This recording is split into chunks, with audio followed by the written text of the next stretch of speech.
Hello everyone, welcome to Paraversal Universe on the Inception Radio Network, brought to you by the Northern Wisconsin Paranormal Society Limited and the Northwoods Paranormal Resource Center here in Rylander, Wisconsin. We're your hosts, Kevin and Jennifer Malek. Hello everyone. And hello to everybody in the IRN chat room. We look forward to your questions and comments as always. IRNchat.com is the link for the chat room, so come join us there. And tonight, before we bring our guest on, like we do every week, we'd like to take a quick minute to do some shout-outs for those people who share our show banners every week. It's because of you guys that help us spread the word about the show, and we just appreciate it greatly. So we'd like to take a minute and thank you. Who do we have this week?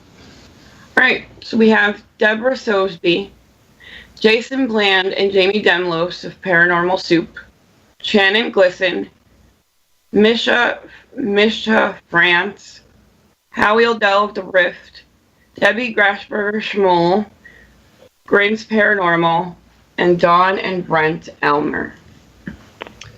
So tonight we have one of our favorite guests from years past, Iroquois Shaman and metaphysician, psychic, journalist, and author Jualt Christos. He's been involved in the paranormal and spirituality since his childhood. A veteran paralogian who's been doing radio interviews just like this since the early 80s. And we're certainly honored to have him back on the show again. We're going to discuss his amazing books. We have 4 of them here in the NWPS library and in front of us now. We're going to discuss, of course, spirituality, metaphysics, shamanism, and anything that the chat room throws at us. So you guys in the chat room, if you have any questions on metaphysics or anything, this is certainly the man to ask. So, without further ado, why don't we just bring Walter on? Walter, are you with us? Yes, I am, and good evening to both of you. And to the wild Paraversal Universe. Well, we're very grateful that you were, you said yes and that you'd come back on. You're wonderful people, and it's always a pleasure to accept such a fine opportunity. Well, thank you. So, why don't we start by introducing you to all those in our audience who aren't familiar with you or your work. Can you explain how you came to be a shaman? It started as a youth, and I might have been somewhere between 8 and 10 years of age. And I entered a contest that was being held by the YMCA, the Young Men's Christian Association, with their Indian Guides program. And the contest was, there were maybe 500 kids, and we were taken to a park in South Florida that was on the seashore. And we were told to hide.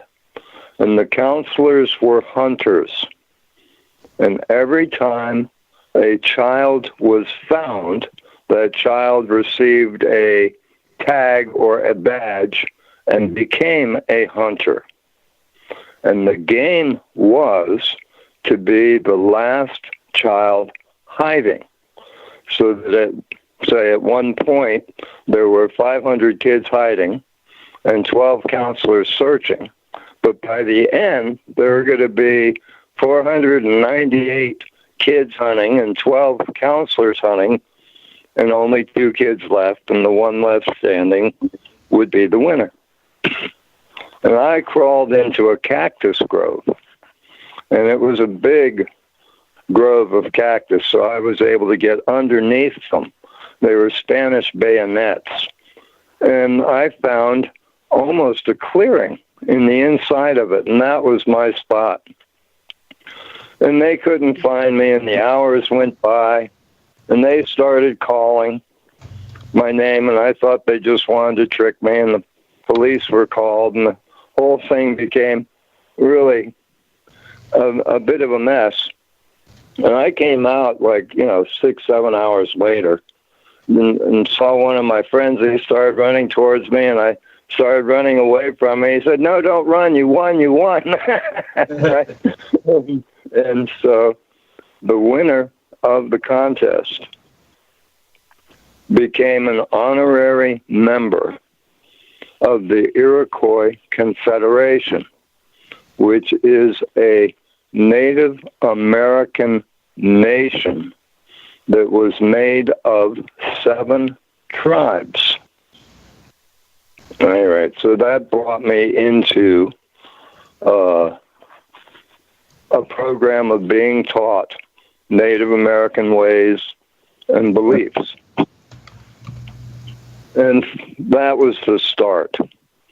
And from there, I got what is traditionally called drafted, or chosen by other. And I had interactions with other, which would be non-physical human of this time period, of this linear time, of this spot. And they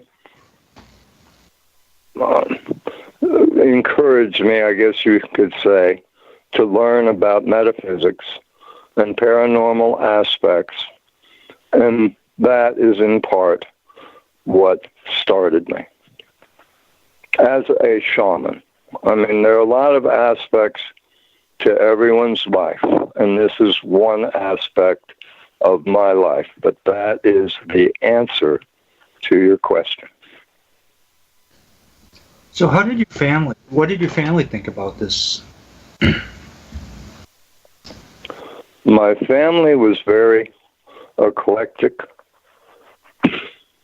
to some degree non-spiritual, non-religious, very real-world oriented. And the more seriously that I got involved, the more adamant they were against me to some degree, to where, at one point in time, my father wanted to have me lobotomized. Wow. Yeah, it wasn't a happy thing. And, there were other aspects. I had visions that claimed to have been sent by God. And that in itself can cause some worry among some people. It did with my family. And I decided I would accept a public path as Christos, and devote my life to it. And I have. But I came from a very elite family, and they had a certain destiny that they wanted from me. And I felt that God sort of had a certain destiny that God wanted from me, and I wanted my own life. And so I sort of walked the tightrope trying to please everyone. It became a long learning experience, and I like to think that I've remained a good person and that I have maintained my spiritual wellness while being competent in the real world, and that I might have had more challenges than many to do that, to stay competent in the real world while handling so much that is not necessarily relevant to the real world. Right? So the answer to your question was that my family really did not approve. There was one point in time when I put together a bunch of notes, and I sent it to them. We weren't living at that point. I was living in the Florida Keys, and they were living in Palm Beach County.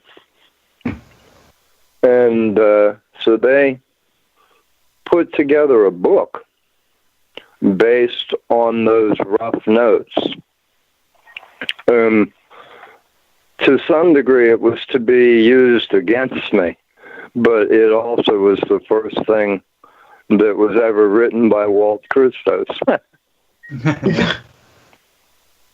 And they called it the Preliminary Dogma for the Civil Church of Christos. And I really didn't want to start a church, but I thought that something might grow from me, and I wanted some rough guidelines, to guide others who might do it.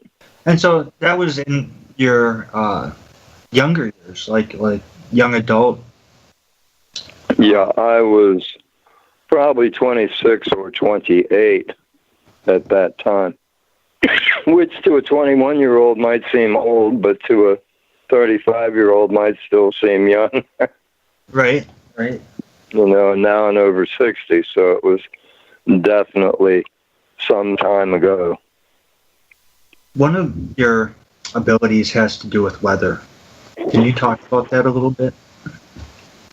I have an ability, which is somewhat Native American, but there are many other aspects of how I do what I do. And I said, and I still can, I can influence weather. And there is that which I can do as a human individual, and then there is that which my allies do, including God. And I thought that God was asking a lot of me, and so I thought it might be fair if I were to ask God to allow me to do this. I thought in times past, God has manifested through prophets or through people. And I thought that anything that God has been able to do in the past, that God could do in the present. But at that time, in the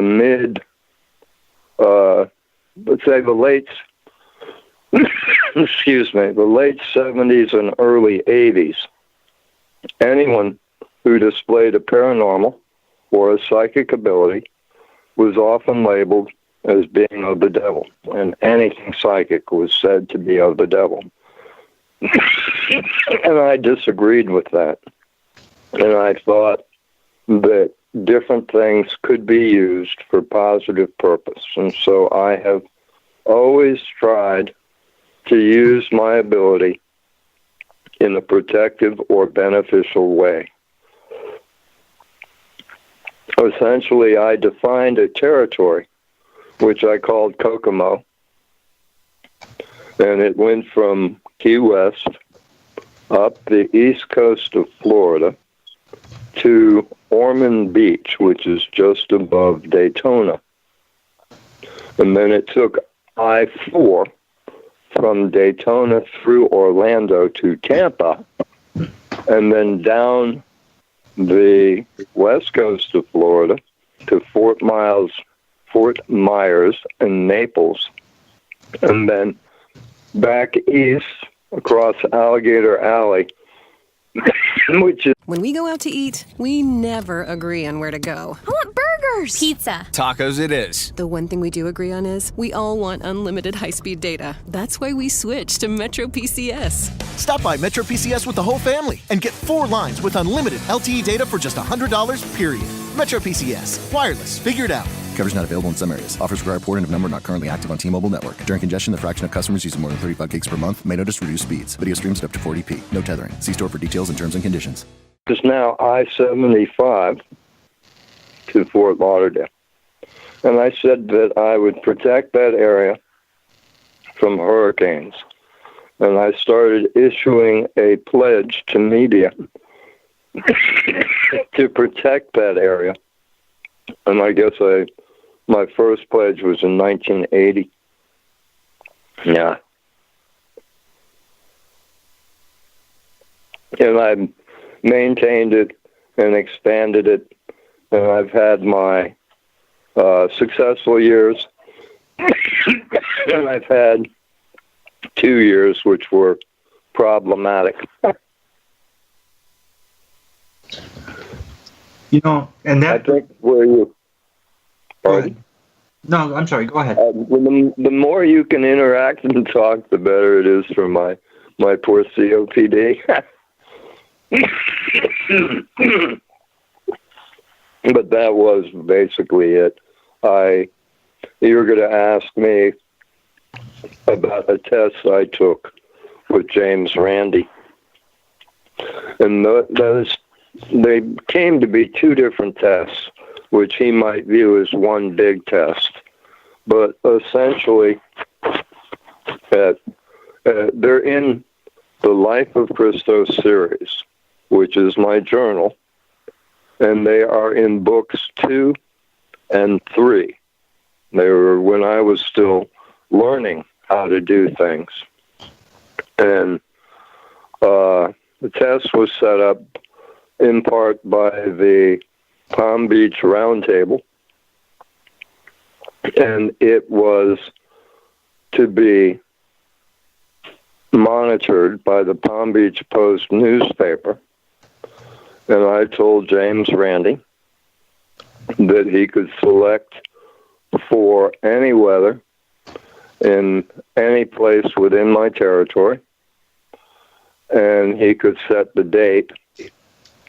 And he agreed to a ratio of, if I got 3 out of 5 requests, he would agree that I could influence weather. James Randi, his background, was a magician who said that there are no such things as psychic abilities. And he offered then $10,000 to anyone who could display a psychic or paranormal ability. And so we agreed to use the weather reports of the Miami Herald newspaper as verification for results. We did not inform the Miami Herald newspaper, so they were blind to this, to try to make it objective. It was supposed to be a scientific test. And the Palm Beach Post agreed to cover it, win, lose, or draw. So I went into it knowing that if I failed, there'd be a big article about me failing, right? And there were a lot of people that told me not to do it. But the test went on, and essentially he requested rain within 3-day periods and then totally dry in 3-day periods. And it was during, I believe it was during our wet season. So it would be sort of, the probability was that naturally there would be rain on the days that, in the time frame that he wanted it. But it was also probable that there would be rain in the days where he said there could be no rain at all. This is South Florida, a subtropical peninsula with daily thunderstorms. Okay? because it heats up Lake Okeechobee, the moisture rises, the rain falls every day. So we did the test, and I thought I had passed within the parameters. And I didn't hear back from them. Neither here nor there. And there came to be like a little tug of war. You can, if you read the book, you can get all the details of what occurred. And he did eventually get back to me. And he said that even though I had failed the first test, that he would give me another. I disagreed. I had failed the first test, okay? Right, because you passed. And I think the first test was 22 requests, 22 days of weather, okay? And that requires some focus and effort on my part. It's not just casual. So I viewed that as 22 requests, and with a 3 out of 5 ratio, it roughly meant that I had to get 12 or 13 or say even 14 of them, and I did. And there was no rain on any of the dry days, and there was rain in his 3-day periods each time. So I thought I had passed. Right. The results, the weather maps, the data, all of that is in book 2 for that test. The next test, I believe, was in book 3, and I'm guessing at this point, but I believe he gave me 11 more requests, and I did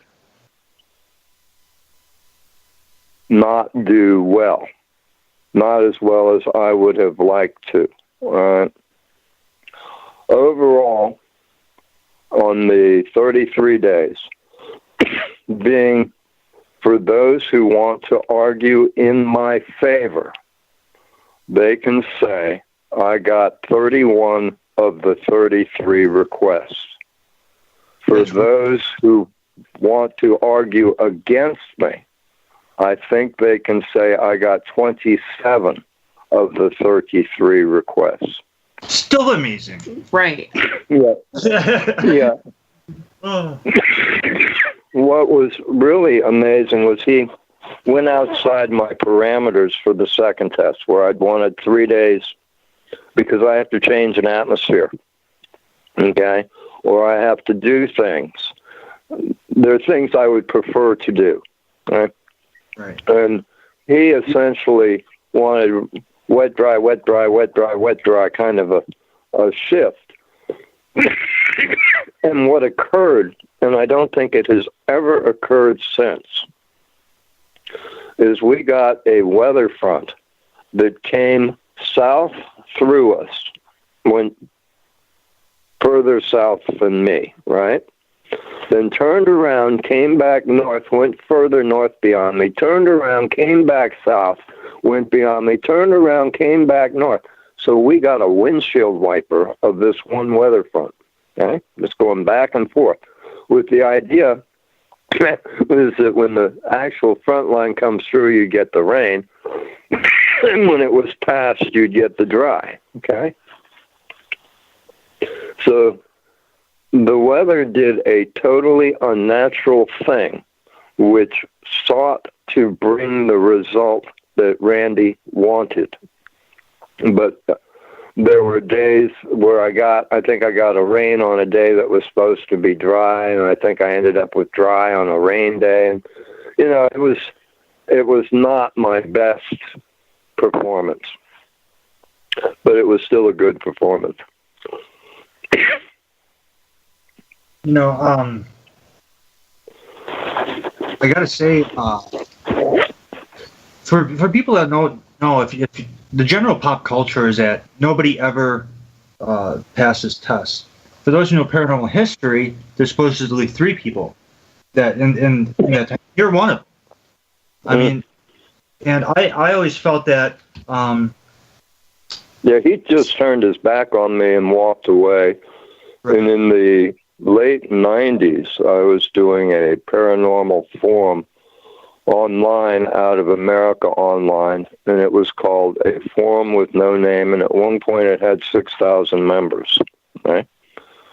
And I mentioned to this metaphysics forum that I had passed Randy's test. So they started getting in touch with him to they wanted him to either do another test or to pay me what he owed me, all right? And I really wasn't doing it for the money. I was doing it to get a credible witness. Right. Because I felt that if I believe James Randi wanted to find a real psychic and that he had not been able to. Okay? So I could see him going to the public and saying, I found one, here he is, and him being all happy about this, right? Okay. So right. I'm a projector as far as a psychic goes. I'm not that much of a receiver. And I was apparently dead wrong about him actually wanting to find a real psychic, you know? But that's what I was going to say. Like in retrospect, when the forum members got in touch with him, he denied that this test had ever occurred. Right? All right. And it was a couple of moves later where I moved from one place to another, and I was going through papers, and I came across his letters to me, all right, awesome. Detailing what he wanted for the test. I mean, I had already had my stuff, and I had logged his stuff into the Life of Christos series, so that's all there in the book. But I didn't have his actual stuff. I came across his envelopes, his stationery, stamped and dated, everything. All right. So I scanned them, and they're on my Facebook. So he can't deny that this test occurred because I found the stuff to prove that it did. But even after the first test, the Palm Beach Post then declined to do an article when I passed. Right. So I was left hanging by the media and by Randy.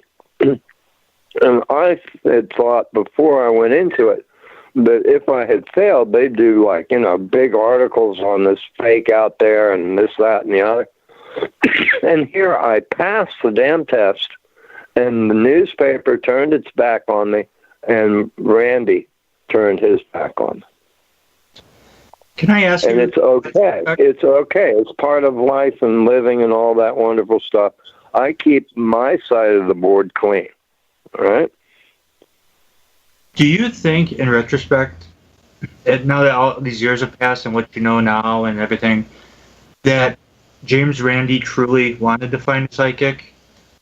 Because I kind of believe that anybody that gets that well known and backed, especially with a skeptical opinion, and I guess that there are other things too that kind of lead me to believe that maybe I think maybe the answer is yes, but not to help them, but rather to obstruct them. I think he serves an anti-human agenda. Yes, and that he is. I am a promoter and teacher of individual human empowerment, of helping people to be all they can be as individuals. I teach people how to make peace with themselves internally and peace with the world. And this helps people to have a good, smooth energy flow consciously. So it aids in their psychic development.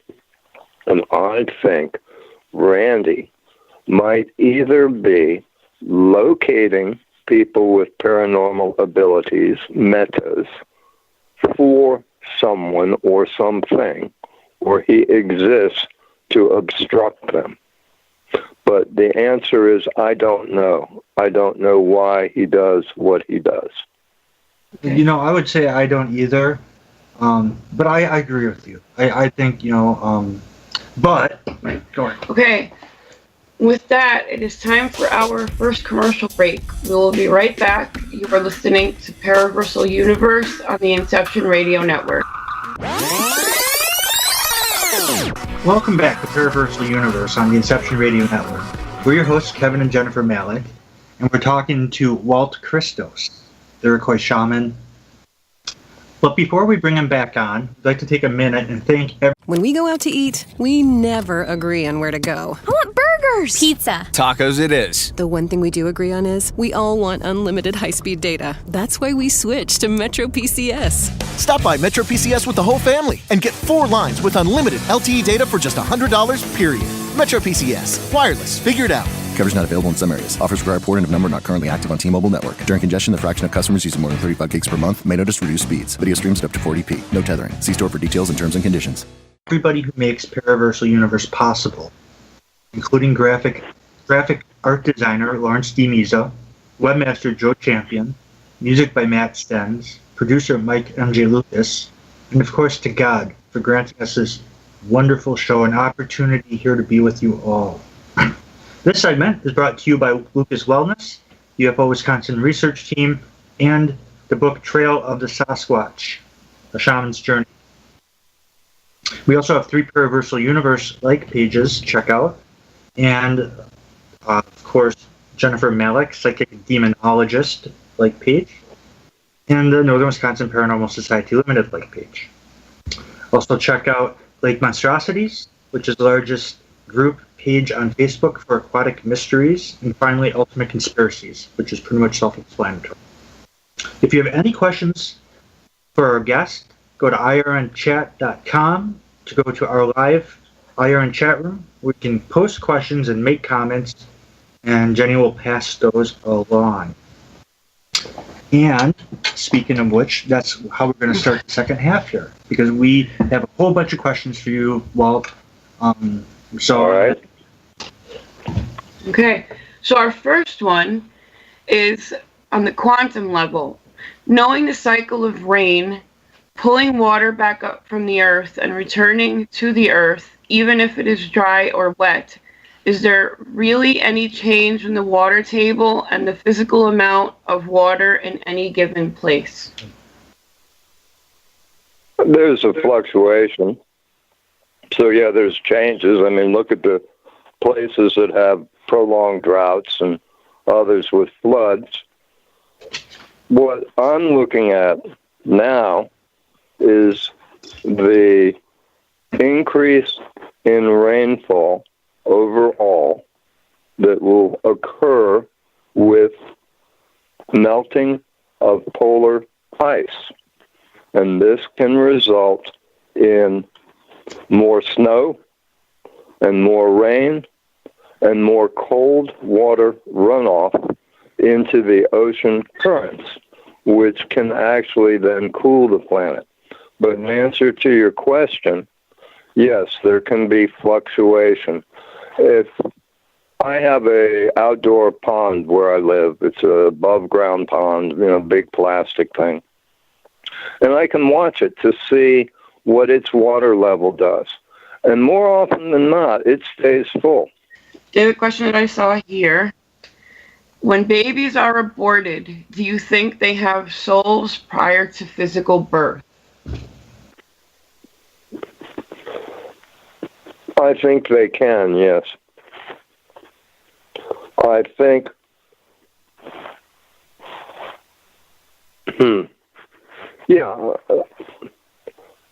I was born through cesarean section when my mother was 22 weeks pregnant because she fell down a flight of stairs. I weighed 1 pound, 7 ounces. I was hibernated and incubated. But the bottom line is I could be legally aborted today. All right, because today I think you can get an abortion up to the month or something like that, right? To the end of the second trimester, but not in the third trimester. And I was born in the middle of the second trimester. And I would like to, I believe a fetus is a living thing. You know, I just saw a really good picture. Well, they had a camera inside of a woman, and they had it on the baby inside the womb. And it was the most defined, definite, clear picture of a fetus I've ever seen. And there was so much detail to it. I mean, looking at that, there was no doubt to me that was a human individual. You know, that I always felt, that's I kind of believe the same thing. Yeah, I think the question was at what, if I wanted to turn it around a little bit, it's at what point does a fetus become a sentient being or have spirit and soul? And I think maybe from start. Yeah, from conception. You know, somewhere close to that for sure, because it's a life form. And it becomes a question of the same thing you might ask of when you're treating animals. All right? It's like, well, can we kill it because it's not human? You know, it doesn't really think that much, right? And say, I cannot have this child, right? Admit that first that it's a child. And so you get an abortion. Okay? Well, if it's a spirit that's immortal, or at least long-lived, it can enter the world at another time or opportunity. So you haven't killed the spirit, even if you have killed its host. But I think it's a serious thing to do. And I understand that sometimes there are reasons why people might feel it for the best. But I would view it as a living thing. Okay. Well said. Yeah, very well said. Okay, on to the next two questions we have here. Do human souls exist before Earth? Did we come from someplace else? It's a possibility. If the question is,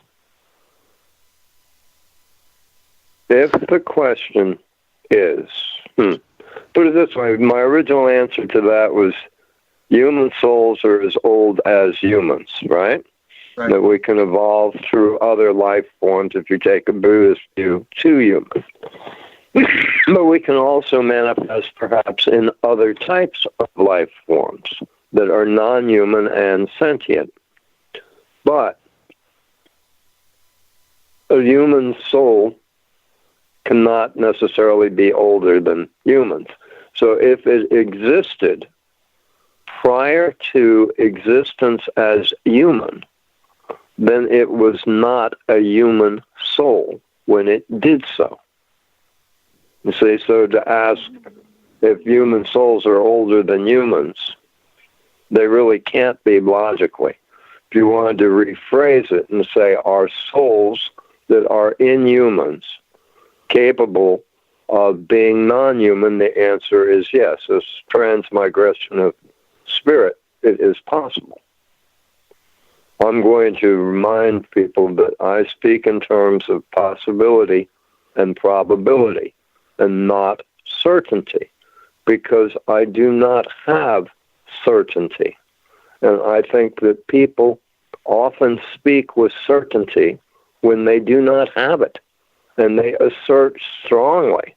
And to me, that erodes their credibility. But that's just me.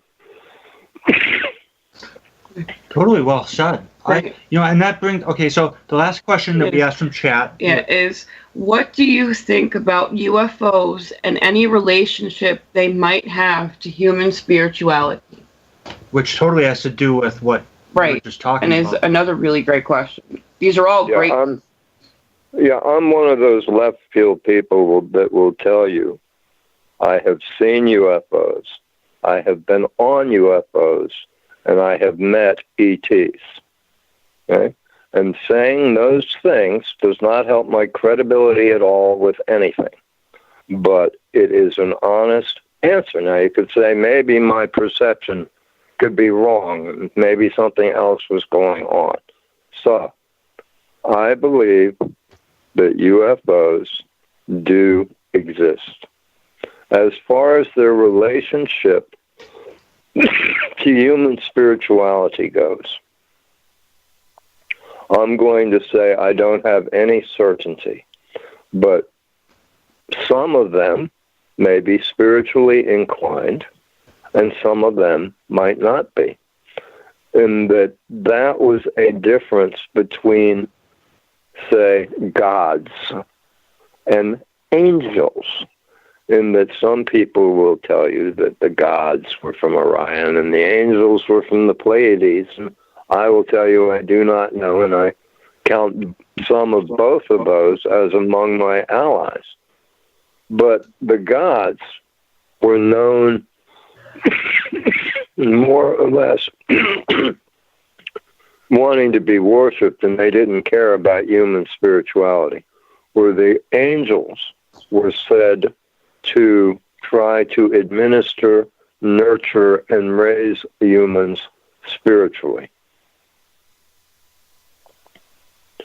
So if you wanted to look at an ET that did seem to be concerned with human spirituality, you might look at the angels in the Bible and lots of other books of Scripture, because I would align with a lot of beliefs that say some ETs were very involved with trying to help to raise humanity. You know, they have this, a lot of people have this view that, like, certain species are all good or all evil. You know, like, the reptilians are evil and the Pleiadians are good. Do you believe that? Yeah. No. Or do you believe that they're I believe the closest you can get to painting with a wide brush might be aliens that might be in hives and have a hive mind, or be more like social insects. But I tell you, people are people as individuals, and you should not paint with a wide brush, which is to see all of a group as some or many might seem to be, because you'll make errors, and that from among a group you might view as adversarial are going to be some who will be on your side. And if you paint a whole group as evil, then you are casting hate. And that's inside of you. And it's disharmonious. It breeds conflict. It is destructive. It is a very bad thing to do. And it's also give you errors in judgment in all kinds of ways. I was thinking about that sort of the other day. I was facing online some people that seem to be spewing forth, say, venom and hatred, even if it was self-righteously, and they're pointing fingers at others, claiming that those others are hateful, when it was they who were being hateful by claiming this whole other group was hateful. And I sat back and tried to stay out of it, because I am older and don't need that now and don't want it. And I said to myself, if someone's life experience, if their experience and learning has brought them to a point where they are now hateful and bitter and angry all the time, then I don't want to learn their ways. They have not succeeded. My own life experience has had its share of challenges and adversities, and my end result is peaceful and harmonious. I am able to enjoy life. Okay? Now, I haven't had anything any easier than them. All right? I've had all kinds of problems and terrible things that I've had to face in life. And I am still a good and decent person. And these people just go off at nothing. They're angry and they're loud. And it's like, okay, that's inside of them. Right? And it's the same thing in its own little way when you try to paint all of a perhaps ET group as being terrible. Right? Maybe it's their government you don't like. Right? Maybe it's just that group. I mean, if one tall person kicks you, are you going to hate all tall people? Right? I have a good and dear woman friend in California who was raped by a white man 45 years ago, and she still somewhat hates all white men, and except for me and a couple of others that she knows, so we're okay. But if she doesn't know you when you're a white man, boy, you're terrible because she was raped by one, and she knows how they all are, right? And I'm going, well, you know, it's a terrible thing to have to get beyond, but you do. And the wound is in you, and you are, in theory, saying, well, since I was hurt, I'm going to go out and hurt other people, because that's essentially what the words of hate are all about. And it's your own spirit that is suffering. You're creating negative karma for yourself. You're ruining your dharma. You're creating an environment of conflict. It's your quality of life. And when you see people behaving that way, it's the tip of the iceberg. What you see on the outside is just so small compared to everything that's going on inside of them. Their internal dialogue, how they talk to themselves all the time. I mean, they might say a cuss word once or twice verbally, but inside it's going on all the time. And so, no, those are wounded people, and they need healing, all right? And I know this, but often they just get into more combat, so this is a long, sad digression, and you have my apologies, but the answer to your question is no, I don't. It's bigoted and hateful to say that all of a certain type or group are evil. I mean, to say that all... Okay, ETs, they obviously have the civilization to get technology to get here, and they are civilized enough that they haven't destroyed themselves with that technology, and they haven't destroyed us either. Okay? So that's 2 points in their favor right there. Yeah. Okay? I'm going to be quiet now. What you say is very wise, and this is why we love having you on. We got only 5 minutes left, and I got 4 books here. There's no way we're going to be able to do what we had originally. But I do want to mention the books before we go off air, and I'm not sure what order. Can you? Is there an order or? No, it's a total chaos. Okay, my recommendation to people is The Thought of Christos. You can find it on Amazon or at Walmart.com online, or just do a search for it. And it's singular, The Thought of Christos. And I like to think it is a toolbox that will help people to learn how to cope with internal and external negativity in positive ways, and helps people to learn how to develop their own psychic potential, if they have any, okay, kind of thing. But that it is useful to people in coping with life, and it is guidance and suggestions, and I like to think it is a very, very valuable book, and it is my legacy. I have a book called R, so it's a capital R with a little s, Rambling Through Spiritual History. And I took all the world's religious and myths and tried to put them together in sequential order. and got a different story than I expected. But it's also what I call the Lives of Christos. And then there's the Life of Christos, which is my journal. And I'm working on a 12th book now in that series. So, yeah. I didn't realize you had so many books. I knew you had a lot. But... I've been professionally writing since the 1970s. I have more written material than most people could possibly read. But I'm just hoping that at least one of these books will be entertaining or useful. And then later on, people might live for hundreds of years, so then they'll have the time to read them, right? Well, you can never tell, like, who down the way will end up, with one of your books, and it will change your life. Even if you change one life, you make it for the better, right? Yeah, I agree with that. Jennifer just finished the Jualt R Christos. I just started reading The Writing on the Wall. That's my short autobiography. Is there, we got 1 minute left. Is there where can people find you? Any links or where would you have them go to find your work? Just look, if they want to find stuff related to me, do a search for Jualt. That's Jualt.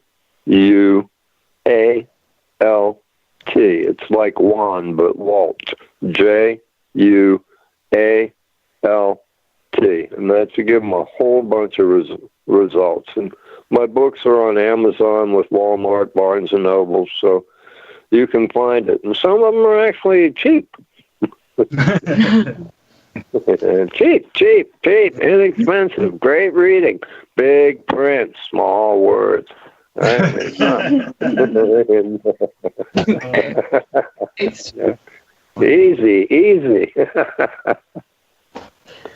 Well, I want to take a moment and thank you both for having me with you. It is always a joy for me. It's always a joy for us. Yes, and thank you so much for coming on and sharing with everybody all the information that you have. And on that note, to the believer, the evidence is overwhelming. And to the skeptic, there will never be enough. When we go out to eat, we never agree on where to go. I want burgers. Pizza. Tacos it is. The one thing we do agree on is we all want unlimited high-speed data. That's why we switched to Metro PCS. Stop by Metro PCS with the whole family and get 4 lines with unlimited LTE data for just $100, period. Metro PCS. Wireless. Figure it out. Coverage not available in some areas. Offers require port and of number not currently active on T-Mobile network. During congestion, the fraction of customers using more than 35 gigs per month may notice reduced speeds. Video streams at up to 40p. No tethering. See store for details and terms and conditions.